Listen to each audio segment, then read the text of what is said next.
Break up your own team. Well, wow, what a stab in the back. we start with Kyrie the Maverick. Here's the trade breakdown. Dallas receives Kyrie and Markieff Morris. Brooklyn, Spencer Dinwiddie, who still might be on the move. Dorian Finney-Smith, a 29 first, a 27 second, and a 29 second. Nick, Yep. simply, will this work? Short term, I think the Mavs can win the title.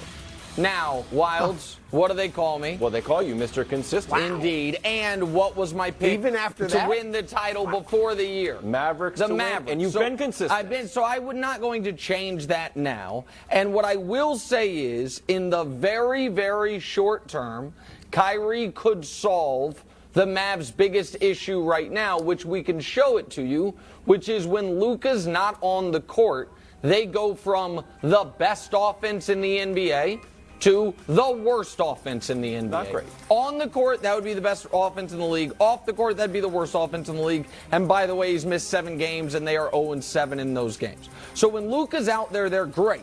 They're a great team. And when he's not, they're terrible. And we do know that Kyrie, the only playoff success he's ever had, has been alongside a heliocentric player. Now, Luka's not the defender LeBron was when LeBron was in Cleveland, but offensively, they're the most similar players in the league. So, and as Bruce mentioned, Kyrie worked well alongside Harden briefly in Brooklyn. So for the very, very short term, Brew, I think this potentially could work. For the long term, I think when Luka Doncic ultimately leaves the Mavs, this will be part of the first paragraph of that story. Yikes. That the Kristaps trade was the first domino, the flailing about with Jalen Brunson, not giving him 4 years, $55 million that he would have taken last Christmas, and then letting him walk for nothing, and then desperately trading away a valuable piece in Dorian Finney-Smith, trading away your ability to trade for a more reliable star in the future, will be one of the reasons that Luka, when this contract is up 3 years from now, it goes elsewhere. But in the very short term, it's a desperation move that might work. In the long term, they're getting into the Kyrie Irving business, and that literally never works for anybody in the long run. Wow. Nick Wright, I am not going to let you get away with What? that. What? I am not going to. What is very, very, very short term? 3 weeks? The rest of the season. A month and a half? That's about how long you have before, as you would always say, Kyrie's going to implode. Yeah. So here you are, my oh my, how the tables have What are you turned. talking about? I had to listen to Nick Wright for the past 2-3 months talk about, Brew is hypnotized with the hezzy and the nice moves around the basket and the Harlem Globetrotter stuff, which is Kyrie Irving. And now you are sitting here telling me that Kyrie Irving is about to win a championship, not with LeBron James and Anthony Davis, 2 top 10 players, but just with Luka. Just with Luka. Just with the second best player in the league? I will not let you. All this Mr. Consistency stuff, I'm not sure, because you were just ripping Kyrie the last time we were on the air. Yeah. Oh, how I wish I were in studio today. My goodness. Bro, just quickly. Everything I warned you about with Kyrie came to pass. Everything So I it's not told you. is it going to come to pass? It's not going to come to pass in Dallas? Well, Luka's a hell of a better leader than Kevin Durant.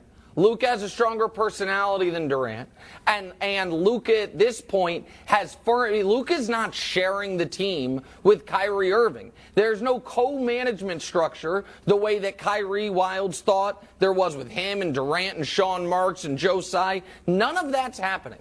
Kyrie right now is a hired gun mercenary that is out there. And by the way, I don't love this move for Dallas. I wouldn't have made this move if I were Dallas because of the long-term ramifications. But in the very short term, with Steph Curry out a month, with the Western Conference to me being in utter disarray, and whoever comes out of the East will have gone through a bloodbath for the previous month of the Eastern Conference playoffs, I understand Dallas doing it. But to me, it's the sign of a desperate team that is already worried about Luka's future. Yeah, I'm wildly worried about the amount of isolation plays they're going to run. Let's look at the NBA ranks this season. Points, Luka's second in Kyrie's 11th.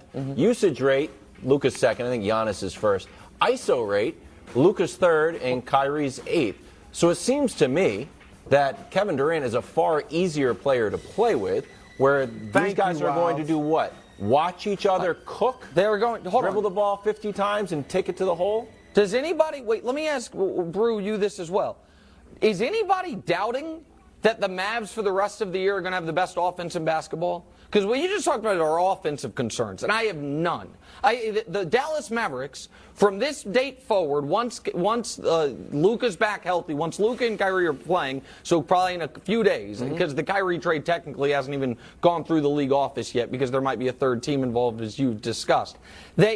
They're offensively, they will be the best offense in basketball. Hands down, better than the Nuggets. Now, if the correct concern, in my opinion, is Luka and Kyrie defensively as a backcourt combo, that's rough. And that's why the Mavs might try to move on from Christian Wood, Brew, to try to bring in a better defensive player. But offensively, do you think this won't work? Because offensively, I am certain it will work.